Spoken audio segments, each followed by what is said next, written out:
성도 여러분, 만물의 마지막이 가까이 왔습니다. 여러분 실감이 나십니까? 만물의 마지막이 가까이 왔다는 말씀이 여전히 나에게는 별로 실감나게 와닿지를 않으신다면, 그러면 그 말씀을 이렇게 바꾸어서 한번 말씀해 보십시오. 이제 당신이 이 땅에서 보낼 수 있는 마지막 순간이 가까이 왔습니다. 그리고 우리 모두는 하나님의 심판대 앞에 서게 될 것입니다. 전혀 다른 말씀으로, 다른 느낌으로 다가옵니다. 이것은 두려움을 주시는 말씀이 아닙니다. 사실은 우리의 개인적인 종말, 이 땅의 삶을 마치는 것은 사실 복되고 영광스러운 순간입니다.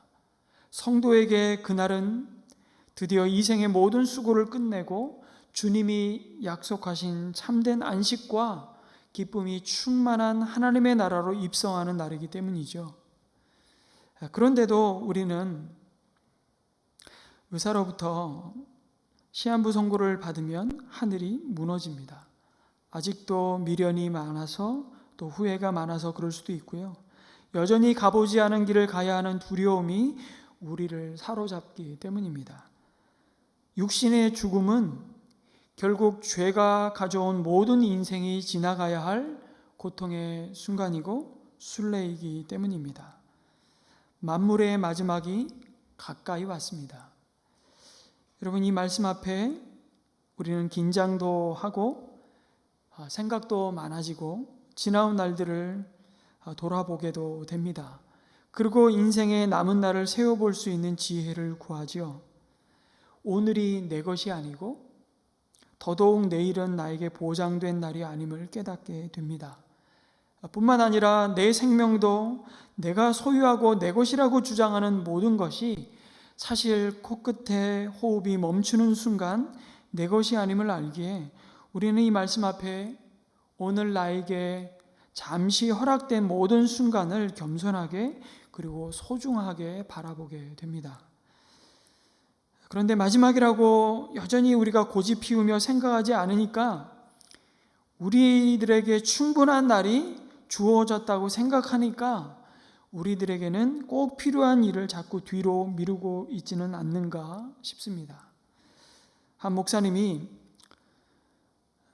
임종 예배를 드리기 위해서 한 성도의 부탁을 받고 급하게 병실로 달려갔습니다. 저도 참 종종 경험하는 경우인데요. 곧 돌아가실 것 같다는 그런 분이 갑자기 그런데 병원에 도착했는데 의식이 회복이 되셔서 부활하신 것처럼 살아 앉아 계신 것이었습니다. 그리고는 멀쩡한 상태로 정말 이번엔 죽는 줄 알았습니다. 그렇게 말씀하시는 것입니다. 분명히 의학적으로는 이제 얼마 남지 않았다는 판결을 받으셨는데, 그리고 그의 몸을 보아도 얼마 남지 않은 것 같은데, 그런데 그분은 지금 의식이 또렷해서 그렇게 얘기를 하시는 겁니다. 이 목사님이 그런 분 앞에서 늘 임종 예배 앞에 하시던 대로 마지막 시간입니다 라는 말을 차마 못했다는 겁니다. 그랬더니 그분이 너무 의식이 또렷하고 멀쩡하게 앉아 계시니까 참 날씨가 좋죠. 이런 얘기를 하시더니 자기 자녀들을 자랑하시고 자기 사업했던 얘기를 힘들지만 조금씩 그 짧은 시간에 하시더랍니다. 그리고는 목사님 안녕히 가십시오. 그리고 다음에 나와서 제가 꼭 찾아뵙겠습니다. 그래서 그냥 그렇게 인사를 드리고 이 목사님이 나왔답니다. 한 20분쯤 차를 타고 다시 교회로 향하고 있는데 전화가 걸려왔습니다. 아버님이 돌아가셨습니다 라는 말이 수화기 너머에서 들리는 거죠. 그 순간 이 목사님이 머리를 뭐에 한 대 얻어 맞은 것 같은 충격에 휩싸이면서 이렇게 생각을 한 이야기를 나누는 겁니다. 왜 내가 그 귀중한 시간을 날씨 이야기로 채웠을까? 물론 그 시간을 그 이야기로 채운 것은 목사님이 아니었지만 스스로 자책이 되더랍니다. 왜 그 귀중한 시간을 사업 이야기로 채웠을까 하는 안타까운 마음이 들었다는 겁니다. 여러분, 그 마지막 때를 어떻게 준비하고 어떻게 맞이할 것인가가 아마 우리 모든 인생이 가지고 있는 질문 아니겠습니까? 하나님은 이 베드로서에서 이 땅의 성도들을 향해서 흩어진 나그네라고 부르고 있습니다. 행인과 나그네라고. 어쩌면 이 땅에 있는 동안은 계속해서 그냥 주변인으로 살아야 하는, 그렇게 불리며 여전히 낯선 세상을 낯설게 지금도 순례하고 있는 순례자라고 말씀합니다. 그러면서 고난 가운데 있는 성도를 향해 우리가 만물의 마지막 때를 어떻게 준비해야 되고 어떻게 맞아야 될 것인지 그 답을 우리에게 오늘 말씀을 통해서 주고 있습니다. 여러분, 종말의 때의 성도는 어떻게 살아야 할까요? 크게 두 가지 관계 속에서 성도의 삶의 태도가 어떠해야 하는지를 말씀해 주십니다. 먼저는 하나님과의 관계에 대해서 권면하죠. 정신을 차리고 삼가 조심하여 기도하라는 것입니다. 여러분, 이 가르침은 사실 베드로 사도 자신의 뼈저린 경험 속에서 나온 권면이라고 할 수 있습니다. 어떤 경험일까요? 주님이 십자가의 길을 정말 코앞에 두고 십자가를 지기 전 겟세마네 동산에서 하나님 아버지께 기도하셨습니다. 그때 베드로를 비롯한 제자들에게 주님이 요청하셨습니다. 너희도 깨어 있어 시험에 들지 않도록 나와 함께 기도했으면 좋겠다. 그러나 베드로와 제자는 주님의 그 요청에 순종할 수 없었습니다. 베드로는 잠에 취해 기도할 수 없었습니다. 그리고는 느닷없이 들어닥친 대제사장들과 사두개인들이 보낸 병사들에 의해 예수님은 체포되었죠. 그 길을 그래도 마지막 신락 같은 희망을 가지고 예수님이 저렇게 무참하게 무너질 수 있는 분이 아니야. 우리가 그 예수님이 어떤 능력을 가지고 있는지 다 경험했는데, 보았는데 그 신락 같은 희망을 가지고 예수님의 뒤를 따라가죠. 그러나 예수님이 이미 베드로를 향해 일전에 말씀하신 대로 그는 닭이 울기 전 예수님을 그 입으로 3번이나 저주하면서까지 부인하고 맙니다. 아마 이때의 기억은 그의 남은 평생의 삶의 반면교사가 되었을 겁니다. 그리고 베드로 전서를 쓰면서 동일한 고난 가운데 핍박 가운데 그 하루를 은혜로 살아가고 있는, 아니 그 은혜가 없이는 살아갈 수 없는 그의 사랑하는 성도들을 향해 베드로가 말하는 거예요. 황제 숭배하는 로마 제국 안에서 극심한 핍박과 고난 속에서 오직 예수님만이 나의 주님이시며 구원자이심을 믿고 따르는 성도들의 삶 자체가 큰 시험임을 잘 알았기 때문에, 그래서 그들에게 간절히 당부하고 싶었을 겁니다. 그들의 믿음이 흔들리지 않도록, 낙심하지 않도록 끝까지 세상을 두려워하는 마음이 아니라 하나님을 경외하며 의지하는 길은 그 모든 길 끝에서 자신의 백성을 팔 벌려 안아주실 그 주님이 바로 오늘 우리를 두신 그 자리에서 그 주님을 바라보며 그분과 삶 가운데 걸어가는 것이라고 말입니다. 그것이 바로 기도입니다. 하나님과 거리가 생기지 않도록 친밀한 교제 속에 머물러야 한다고 말씀하시는 거죠. 여러분, 요즘 하나님과 좀 친하십니까? 하나님과 소통이 잘 되십니까?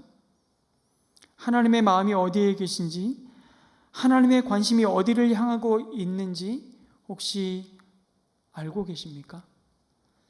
하나님과 주파수를 맞추면서 살라고 베드로 사도는 권면하고 있습니다.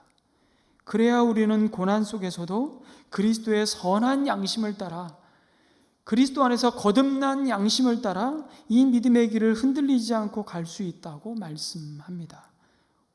오히려 더 나아가 사실은 우리의 모습을 통해 주변인에 불과한 여전히 세상과 낯선 우리의 모습을 통해 오히려 세상의 주인 노릇하는 사람들이 충격을 받는다고 말합니다. 왜 저 사람들은 저렇게 사는가? 베드로 사도는 고난 가운데 있는 성도들이 바로 세상의 빛으로 소금으로 그렇게 드러난 자들이라고 말씀하지요. 그런데 베드로 사도는 그냥 기도하십시오라고 명령하지 않고, 사실 이것은 명령형도 아니지만 정신을 차리고 삼가 조심하여 기도하라고 말씀합니다. 이 말씀을 좀 더 정확하게 원문의 의미를 살려서 번역하자면 이런 의미입니다. 우리는 기도하십시오, 그것을 명령하셨다고 이해합니다만, 명령형은 기도하라는 것이 아니라 사실은 정신을 차리십시오, 삼가 조심하십시오, 개역개정에는 근신하십시오라고 이렇게 번역을 했는데요, 그게 명령형이에요. 사실은 그럼 기도하십시오는 명령형이 아니고요, 정신을 차리십시오, 삼가 조심하십시오, 기도하기 위해서, 이렇게 주신 말씀이에요. 기도하기 위해서 정신 차리라고, 삼가 조심하라고 명령하고 있는 겁니다. 뭘 말씀하는 겁니까? 우리가 기도하기 위해서, 기도의 자리로 나아가기 위해서 우리가 놓치지 말아야 할 믿음의 자세가 있다는 겁니다. 정신을 차리는 거잖아요. 여러분, 저절로 사실 기도가 되지 않습니다. 기도하려고 하면 얼마나 많은 영적인 공격과 방해가 있는지 모릅니다. 여기 정신을 차리라는 말은 사실 이런 의미를 담고 있습니다. 현명하게 분별하라는 의미입니다. 만물의 마지막이 가까이 온 이 때에 무엇이 하나님이 기뻐하시는 삶인지 하나님의 말씀을 가지고 판단해 보라는 것입니다. 우리가 기도하기 위해서는 하나님이 주시는 그 지혜의 마음을 가져야 한다고 말씀합니다. 여러분, 결국 정신을 차리는 것은요, 그 지혜의 마음은 만물의 마지막 때 곧 종말을 아는 지혜라는 것을 알 수 있죠. 여러분, 우리의 남은 날을 세워볼 줄 아는 지혜입니다. 그리고 우리의 그 영혼의 관점에서 오늘 우리에게 주신 오늘을 어떤 선택을 하며 오늘을 어떻게 분별하며 사는 것이 바로 지혜라고 말씀합니다. 그 지혜를 따라 기도하라는 것입니다. 삼가 조심하십시오. 뭘 조심하라는 것입니까? 이 명령의 의미도 이런 뜻입니다. 절제하라는 것입니다. 기도하기 위해서 하나님께 더 가까이, 하나님과 더 친밀한 그 사귐의 자리에 나아가기 위해서 우리는 우리 삶에 절제가 필요하다고 말씀합니다. 다시 말해서 이 절제는 우리에게 규모 있는 삶을 살라고 명령하십니다. 여러분, 우리는 정말 시간이 없어서 기도하지 못한다고 말하지 못할 겁니다. 우리에게 주어진 세월을 규모 없이 사용하기 때문에 가장 소중한 기도의 자리는 늘 사실은 우선순위에서 밀려나기 때문이죠. 시간이 없다는 것이 아니라 우선순위를 바꾸기 때문입니다. 여러분, 드라마 한 편 보는데 요즘 몇 분 걸리죠? 그냥 제일 짧은 드라마도 60분씩 하더라고요, 요즘 드라마. 제가 보았던 최근의 드라마는 우영우였습니다. 어느 자리에서 어느 분이 우영우 얘기를 하는데 옆에 있는 또 다른 분이 우영우가 누구예요? 그러더라고요.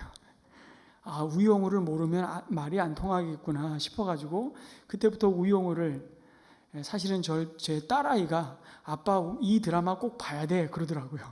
그래서 제가 보기 시작했는데 얼마나 빠져들어가는지요. 60분 시간이 얼마나 빨리 지나가는지 제가 그 다음 편이 너무 궁금해지고 기다려지는 거예요. 그런데 60분이 아니라 6분 기도하는 데는 우리는 좀 채 적응이 안 됩니다. 베드로는 조심하라고 말씀하십니다. 절제하지 않는 우리의 삶의 습관은 어느새 우리의 영혼을 깊은 잠에 빠지게 만들고요, 더 이상 주님과의 교제를 통해 누리는 그 기쁨과 감격을 잃어버리게 만듭니다. 여러분, 그 기쁨과 감격을 잃어버리는 것을 넘어서 사실 베드로는요, 종말의 때를 살아가는 성도가 자칫 말세에 고통하는 세상의 모습을 좇게 될까봐 정말 영적 아비의 아픈 마음으로 권면하고 있는 겁니다. 여러분, 만물의 마지막 때를 살아가는 세상 사람들의 모습이 어떠할까요? 바울을 통해서 너무나 구체적으로 그의 유언과도 같은 말씀으로 주신 디모데후서 3장에 보면 아주 구체적으로 그 말세에 고통하는 때에 자신이 주인이 되어서 육체의 소욕을 따라 행하는 사람들의 모습을 이렇게 보여줍니다. 디모데후서 3장 1절에서 5절 말씀을 같이 읽겠습니다. 시작. 그대는 이것을 알아두십시오. 말세에 어려운 때가 올 것입니다. 사람들은 자기를 사랑하며 돈을 사랑하며 뽐내며 교만하며 하나님을 모독하며 부모에게 순종하지 아니하며 감사할 줄 모르며 불경스러우며 무정하며 원한을 풀지 아니하며 비방하며 절제가 없으며 난폭하며 선을 좋아하지 아니하며 배신하며 무모하며 자만하며 하나님보다 쾌락을 더 사랑하며 겉으로는 경건하게 보이나 경건함의 능력은 부인할 것입니다. 그대는 이런 사람들을 멀리 하십시오.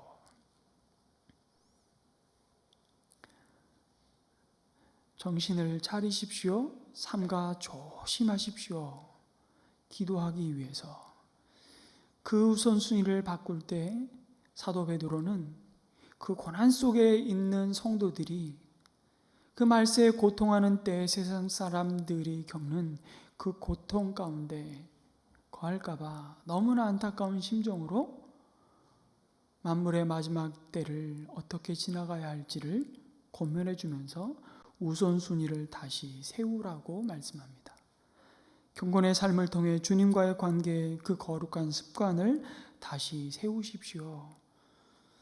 그런데 여러분, 그 기도라는 것이 결코 시간이 주어지고 환경이 만들어진다고 여러분 편하게 자연스러운 일로 기도의 자리에 우리가 앉을 수 있을까요? 그렇지 않습니다. 하나님이신 예수님이 이 땅에 오셔서 자신의 뜻을 내려놓고 나를 향하신 하나님의 뜻을 나의 뜻으로 품기 위해 마지막 그 십자가를 앞두고 겟세마네 동산에서 기도하실 때 누가는 복음서를 쓰며 그 예수님의 기도하는 모습을 이렇게 묘사해 주고 있습니다.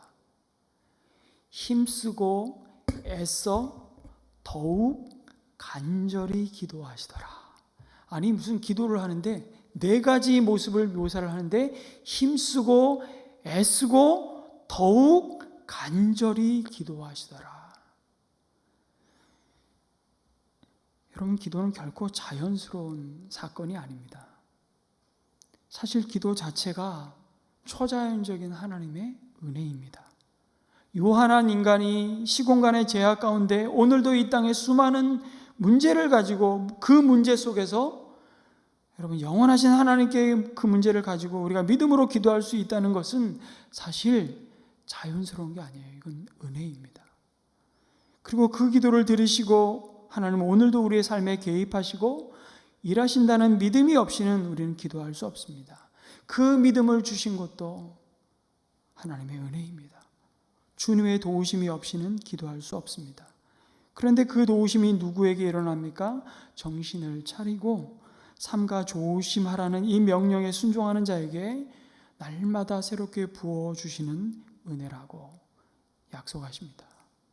특별히 성도는요, 기도하기 위해서 보고 듣는 것의 절제가 필요합니다. 여러분, 우리 마음에 담기는 소리에 주의를 기울이시고 조심하셔야 합니다. 그것이 우리의 마음을 움직이고 그 보고 듣는 것이 우리의 삶을 이끌어가고 조정하기 때문이죠. 이 시대에 모든 필요한 정보는 유튜브를 참고하세요 라고 말합니다. 그런데 우리는 그 헤아릴 수 없는 정보의 바다, 지식의 바다에서 길을 잃고 맙니다. 엉뚱한 알고리즘에 빠져서 이제는 하나님의 말씀이 들리지 않습니다. 무서운 중독이에요. 듣는 척하지만 이미 그 마음과 생각을 유튜버가 지배하고 있지는 않습니까? 여러분의 마음에 다시금 하나님의 말씀, 성경을 다시 펴시고 읽기 시작하십시오.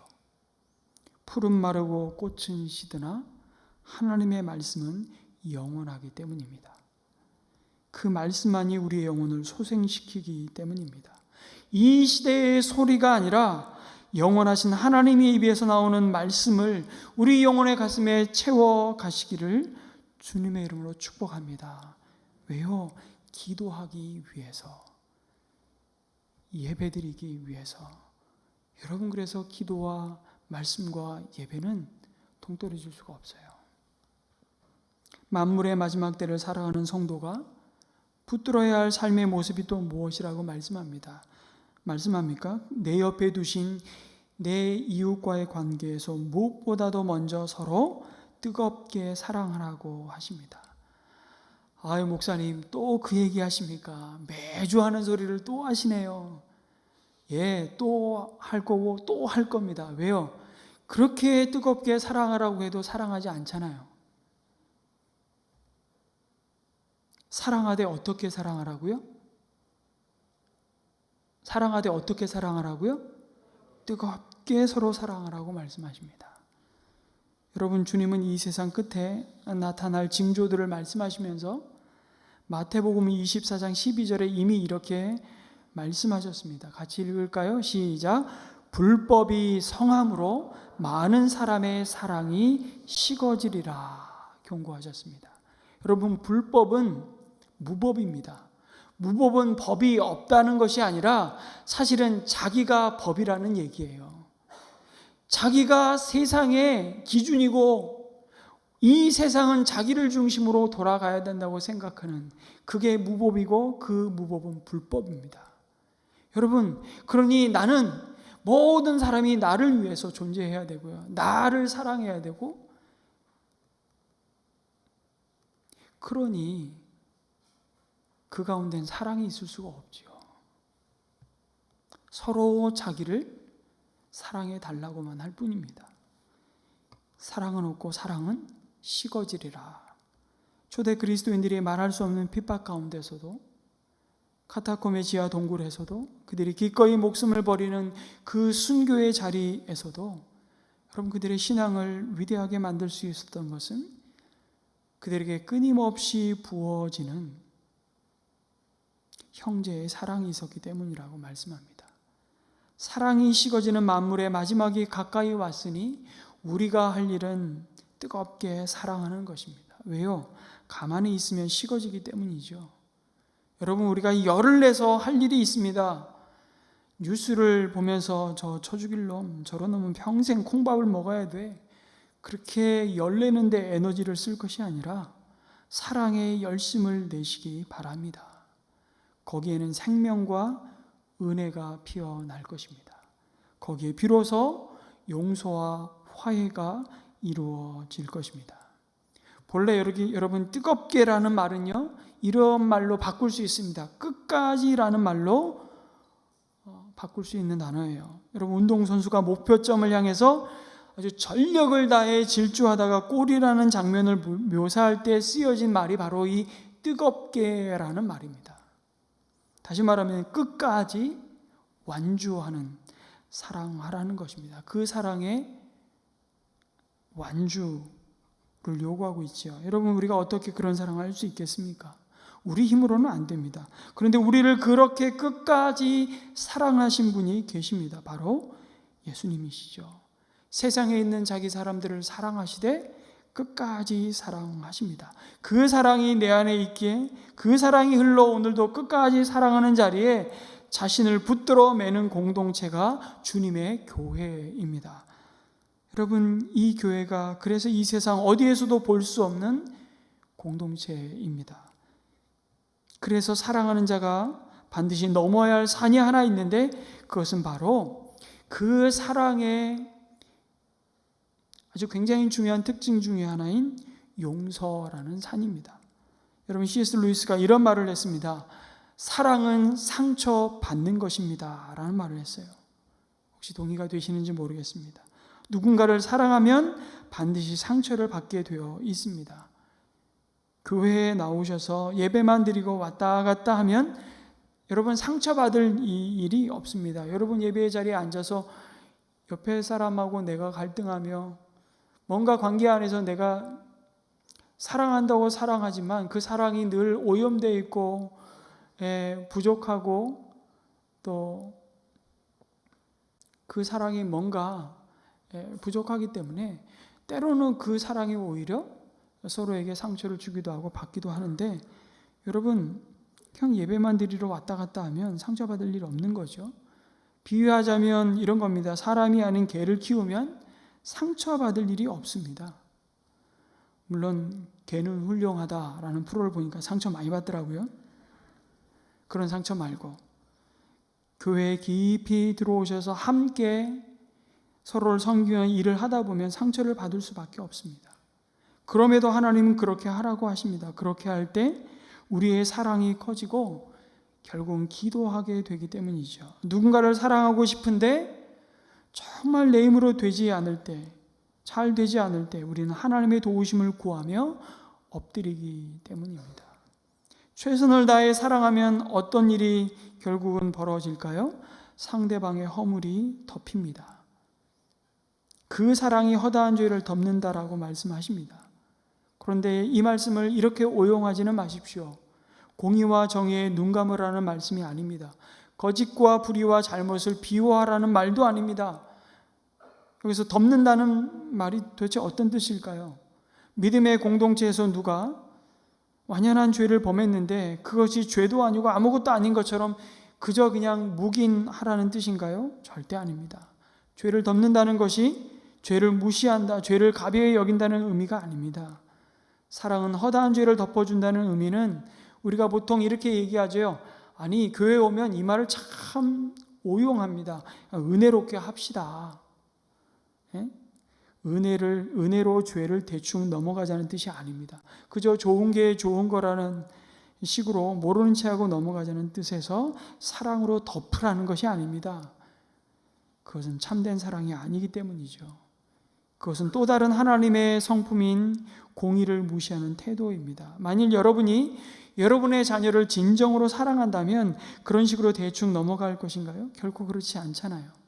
여기서 덮는다는 표현은 이런 의미입니다. 마치 제사를 드릴 때 제물의 피가 그 죄인의 죄를 덮듯이 그 속죄하는 과정을 포함하고 있는 말씀입니다.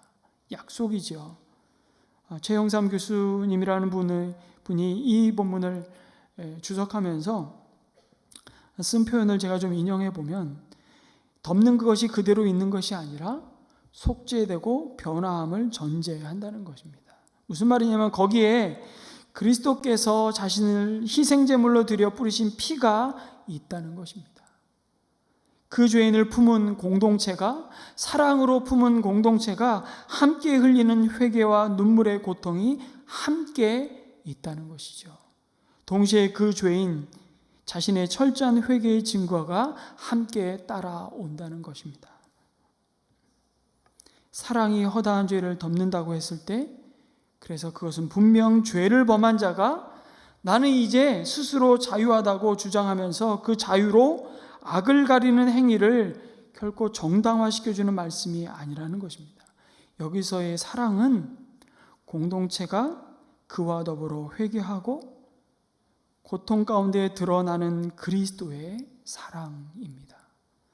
죄를 덮는 사랑이란 그래서 결코 진리와 분리되지 않습니다. 하나님은 우리를 긍휼히 여기셔서 하늘에서 그저 우리 죄를 없는 것처럼 얼버무리신 것이 아닙니다.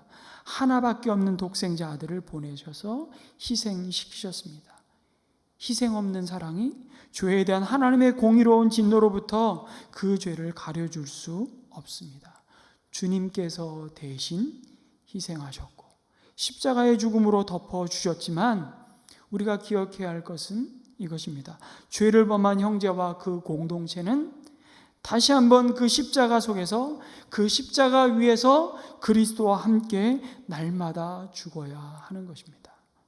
죄에 대하여 죽고 가증함에 대하여 죽고 위선과 거짓에 대해서 죽어야 합니다. 그래서 하나님께서 다시 그와 공동체를 일으켜 세워주시는 그 회복을 기다리고 경험하는 것입니다. 사랑은 허다한 죄를 덮어준다는 것은 정리하자면 이런 뜻입니다. 여러분이 깊이 서로 뜨겁게 사랑하면 이제 그 공동체와 그 죄인이 그 죄를 더 이상 품지 못하게 된다는 것입니다. 그 죄를 은혜가 꼼짝 못하게 묶어둘 수밖에 없다는 것입니다. 그 죄를 꼼짝 못하게 붙들어 놓는다는 것입니다. 이것이 사랑이 허다한 죄를 덮는다라는 놀라운 주님의 은혜의 약속이죠. 그러면서 사도 베드로는 그 사랑의 구체적인 모습이 두 가지로 나타난다고 말씀합니다. 두 가지로. 하나는 불평 없이 서로 대접하는 것으로 나타난다고 말씀합니다. 또 하나는 각각 은사를 받은 대로 선한 청지기 같이 서로 섬김으로 드러나야 한다고 가르치십니다. 야고보 사도도 이렇게 말씀하셨죠. 우리가 사랑하되 말과 혀로만 사랑하지 말고 행함과 진실함으로 하자고 말씀합니다. 바로 그 말씀입니다. 1세기 여러분 초대교회 시절로 돌아가서 이 말씀을 다시 생각해 보면 얼마나 실감이 나는지 모릅니다. 여러분 당시 고난을 받아서 이리저리 쫓기고 그 당시에 그리스도인들은 자신의 신분이 탄로나서 목숨을 잃지 않기 위해 이곳저곳으로 도망 다녔습니다. 그러한 나그네들을 대접하는 일도 참으로 여러분 위태로운 일이었습니다. 그럼에도 불구하고 성도들을 숨겨주고 대접하는 일은 얼마나 귀한 일이었는지 모릅니다. 자신의 삶에 대한 아무런 대책도 없이 오늘은 이곳 내일은 저곳에서 주님의 복음을 전하면서 다니는 주님의 종들을 위해서 자신의 처소를 내어주고 자신의 시간과 물질을 내어주고 자신의 삶의 자리를 내어주고 그들을 사랑으로 따뜻하게 대접하는 일들은 초대교회에 있어서 바로 사랑의 구체적인 헌신이요 모습이었다는 것입니다. 이런 배경을 염두에 두고 이 말씀을 여러분 다시 읽어보십시오. 사도 베드로는 고난의 시간의 앞에 다가오고 있는 것을 고난의 시간 앞에 있는 성도들을 바라보면서 이렇게 말씀하는 겁니다. 여러분은 서로 대접하시기 바랍니다. 고난의 시간 속에서 우리는 더욱 사랑해야 하지 않겠습니까? 그리고 서로 더욱 대접할 필요가 있지 않겠습니까? 우리는 왜 대접해야 합니까? 우리가 이미 황송한 대접을 받았기 때문입니다. 누구에게 대접받았습니까?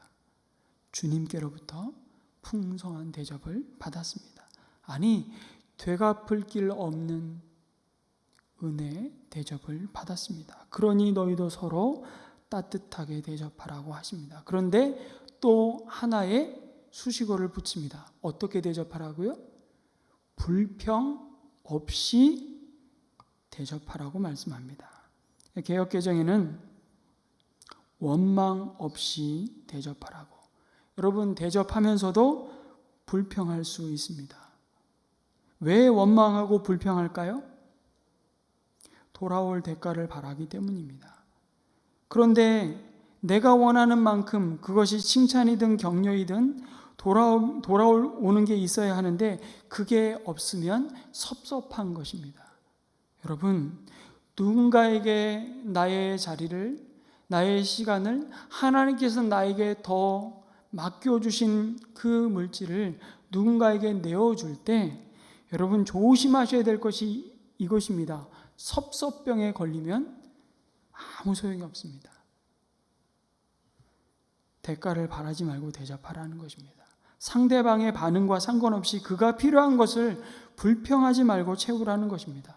아니, 난 기껏 도와줬는데 별로 반응이 없으면 기분 나빠하잖아요. 내가 한 만큼의 보상을 받지 않으면 너무 섭섭한 것입니다. 인정이 굉장히 중요한데, 그래서 칭찬해 주는 것도 정말 중요한데, 그래서 서로를 격려하고 함께 서로를 하나님의 사람으로 받는 훈련이 굉장히 중요한데요. 그런데 먼저 우리가 붙들어야 될 마음은 다른 것이 아닙니다.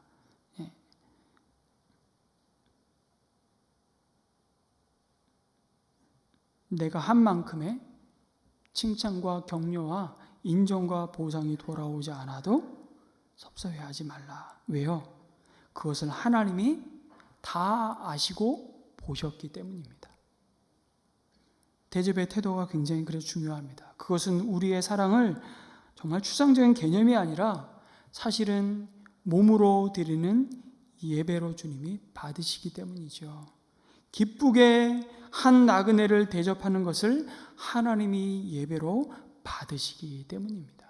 그래서 여러분 이 예배 자리에 나오면서 아니 지금 코로나 환자가 다시 10만 명씩 이렇게 확진이 되어 우리 공동체에도 많은 지금 코로나 다시 감염이 되셔서 지금 회복 중에 또 치유를 구하는 많은 성도들이 계신데 아니 이런 와중에 이렇게 그냥 불편하게 교회 나오라고 해. 나와서 꼭 예배를 드려야 돼.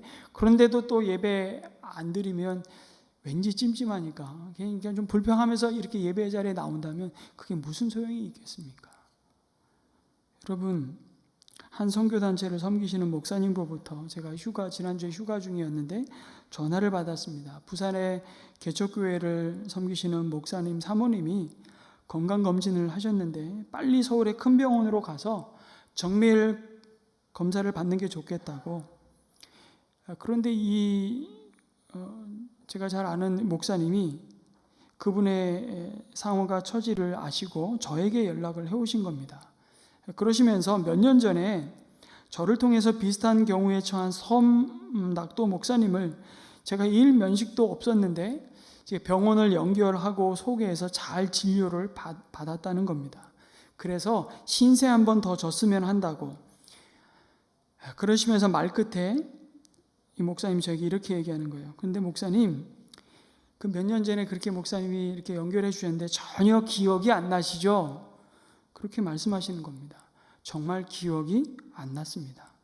그래서 얼마나 감사했는지 모릅니다. 저는요 연결만 해드렸거든요. 연결만. 수고와 섬김과 대접은 제가 아는 그 의사 집사님이 다 하셨습니다.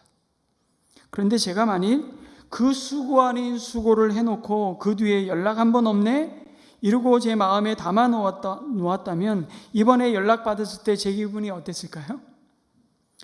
여러분 때로는 기억하지 않는 게 기억하지 못하는 게 은혜입니다. 아멘이십니까? 아멘 하세요. 기억할 것은 기억하지 않고 자꾸 기억하지 않아도 될 것을 기억하면 우리는 자꾸 원망하고 억울해집니다.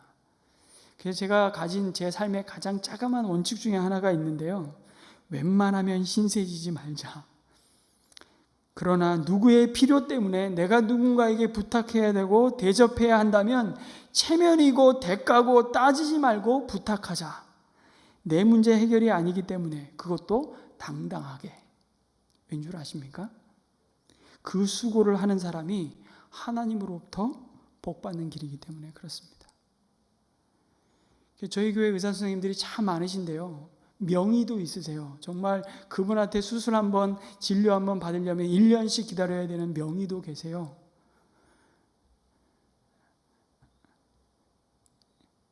저는 개인적으로 제 문제로 인해서 부탁드리지 않으려고 애를 씁니다. 물론 부탁해야 할 일이 있으면 부탁하겠죠. 그러나 누군가가 한번 좀 다리를 놔주십시오 그러면 제가 두 팔 걷어붙이고 연결을 해드릴 겁니다. 그날도 제가 그 소식을 받자마자 바로 연락해서 연락 안 한 지 너무 오래되신 분이에요. 사실 샘물교회 성도님이세요. 의사 선생님이신데 그래도 제가 체면 불구하고 연락해서 너무 기쁘게 받으시더라고요. 감사하죠. 그리고 제가 바로 조치했습니다. 이렇게 연결하고 날짜 잡았습니다. 그리고 바로 저에게 전화 주신 목사님께 전화를 드렸더니 뭐 이렇게 빨리 전화 주셨냐고. 제가 그분한테 아직 뭐 좀 이렇게 소통해야 될 게 더 있는데 여러분 그런 일은 미루지 마세요. 바로바로 하세요. 그리고 당당하게 하십시오. 돌아올 것을 기대하지 말고 하십시오. 마지막으로 각 사람이 하나님이 주신 은사를 받은 대로 서로 봉사라고 말씀하십니다. 왜냐하면 우리는 우리 자신의 것이 아니고 이 집의 주인 되신 하나님의 소유이기 때문입니다. 하나님의 여러 가지 은혜를 맡은 선한 관리인으로서 서로 섬기는 자들로 부름받았기 때문이죠. 말씀을 오늘 순서가 많아서 전하고 싶은 내용들이 있지만 생략하고, 여러분, 천국과 지옥의 차이가 뭘까요? 어느 분이 천국과 지옥의 차이는 바로 이겁니다 그러고 아주 이야기를 해주셨는데 너무 마음에 와닿았어요. 이겁니다. 서로 먼저 먹겠다고 살겠다고 긴 젓가락을 가지고 자기 입으로 먼저 가져가면 모두 먹지 못하고 굶어 죽겠다고 아우성치고 고통만 받는 곳이 지옥이랍니다. 그런데 똑같은 먹기 위해서 긴 젓가락을 사용하는데 천국은 그 젓가락을 가지고 서로 먼저 먹겠다고 덤벼드는 것이 아니라 서로 먼저 먹여주겠다고 젓가락을 집어서 상대방의 입에다가 음식을 넣어주는 곳이라고. 그래서 결론은 이거죠. 서로 먹고 배불렀더라. 이것이 천국을 사는 백성들의 모습입니다. 서로 섬기는 것이죠. 우리는 이 천국 백성의 삶을 여러분 어디에서요? 이 땅에서부터 연습합니다. 왜냐? 예수님이 이 땅에 오신 그 순간부터 종말이에요. 만물의 마지막 때입니다. 예수님이 이 땅에 오셔서 이미 너희 가운데 천국이 시작되었다고 말씀하십니다. 그러나 동시에 지옥도 시작되었습니다. 여러분, 그 천국 백성의 삶으로서 그 삶을 어디서 연습하겠습니까? 목장에서입니다. 목장에서 그 작은 티도 안 나는 수고와 섬김이 그 목장에서의 역할을 여러분 귀하게 여기십시오. VIP 분들은 그 모습에 감동합니다. 아니, 저 사람이 뭐가 아쉬워서 이렇게까지 하나. 늘 말씀드리잖아요. 시간이 없는 사람은 시간을 내어서 섬기는 겁니다. 물질이 없는 사람은 그 물질을 내어서 섬기는 겁니다. 그럴 때 하나님의 은혜가 흘러갑니다. 아, 저 사람 대단해. 자신의 이름과 영광이 드러나는 것이 아니라 저 사람이 왜 저렇게까지 해야 되나. 하나님의 은혜 아니고는 설명할 수 없는 그 하나님의 은혜가 흘러가는 것입니다. 그래서 베드로는 말씀하지 않습니까? 그렇게. 여러분, 죽음을 가까이 맞이하는 분들에게 이런 질문으로 설문조사를 하면 대답이 거의 대동소이합니다. 여러분, 돌아가시기 전에 마지막으로 후회되어서 좀 더 내가 이걸 했었어야 되는 일이 무엇이라고 생각하십니까? 물어보면 절대 다수의 사람들이 하는 대답이 조금 더 사랑하지 못한 게 후회됩니다 라고 대답합니다. 죽어가면서 아니, 내가 그렇게 생고생하면서 벌어놓은 돈을 내가 좀 더 써보지 못한 게 너무 원통하고 억울하다. 조금 더 돈을 못 번 것이 후회된다고 말하는 사람은 거의 없습니다. 유명 디자이너 브랜드 옷을 더 못 입어보고 걸쳐보지 못한 것이 참 원망스럽다. 내가 그냥 꿈꾸던 차가 있었는데 그걸 못 타봤다. 내가 살고 싶은 집이 있었는데 그걸 내가 못 샀다고 그런 얘기하는 사람은 없다는 겁니다. 그런데 하나같이 제가 제 아내를 사랑하지 못했습니다. 제가 저희 아이들과 더 많은 시간을 함께하며 사랑하지 못했습니다. 제가 저희 부모님께 효도하지 못했습니다. 성도 여러분, 우리는 아직 하늘나라 갈 날이 지금까지 살아온 날들보다 많을지 적을지 아무도 모릅니다. 늘 드리는 말씀이지만 그래서 후회함 없이 뜨겁게 서로 사랑하시기 바랍니다. 그럴 때 우리는 고난 가운데 기뻐하고 즐거워할 수 있다고 말씀합니다. 만물의 마지막이 가까이 왔으니 주 예수여 어서 오시옵소서, 어서 오시옵소서. 그렇게 우리의 생각을 쇠뇌시키고 마비시켜서 고난의 고통을 잠시 잊어버리는 것이 아닙니다. 우리가 여전히 고난 중에도 즐거워할 수 있는 이유는 살아있는 소망이 우리에게 있기 때문입니다. 언젠가 다시 오실 그 주님이 모든 것을 제자리로 회복하실, 그리고 끝까지 인내함으로 기도하며 서로 사랑으로 섬김으로 그 믿음을 지킨 사랑하는 자녀들에게 상 주심을 소망 중에 바라보기 때문입니다. 그래서 우리에게 있어 만물의 마지막을 사모하는 신앙은요, 오늘 우리가 밟고 사는 이 땅의 현실을 도피하거나 무관심 속에 살게 만드는 것이 아니라 오히려 더욱 치열하게 그 속에서 하나님의 나라와 의를 구하면서 의와 평강과 희락을 드러내는 삶이라고 말씀합니다. 그럴 때 그 삶은 하나님의 영광을, 그 은혜를 흘려보내고 나타나게 될 것입니다. 베드로전서 4장 11절 하반절 말씀을 읽겠습니다. 같이 읽을까요? 시작. 그리하면 하나님이 모든 일에 예수 그리스도로 말미암아 영광을 받으실 것입니다. 영광과 권세가 영원 무궁하도록 그에게 있습니다. 아멘. 아멘이십니까? 만물의 마지막 때에 우리가 정신을 차리고 삼가 조심하여 기도함으로 하나님과의 교제가 회복되어질 뿐만 아니라 뜨겁게 서로 사랑함으로 우리 이웃과의 관계가 회복됨으로 우리가 어떤 형편에 있든지, 그것이 고난의 자리이든 기쁨의 자리이든 언젠가 다시 오실 주님을 바라봄으로 오늘을 주의 은혜 안에서 승리하시는 저와 여러분 되시기를 주님의 이름으로 축원합니다. 아멘.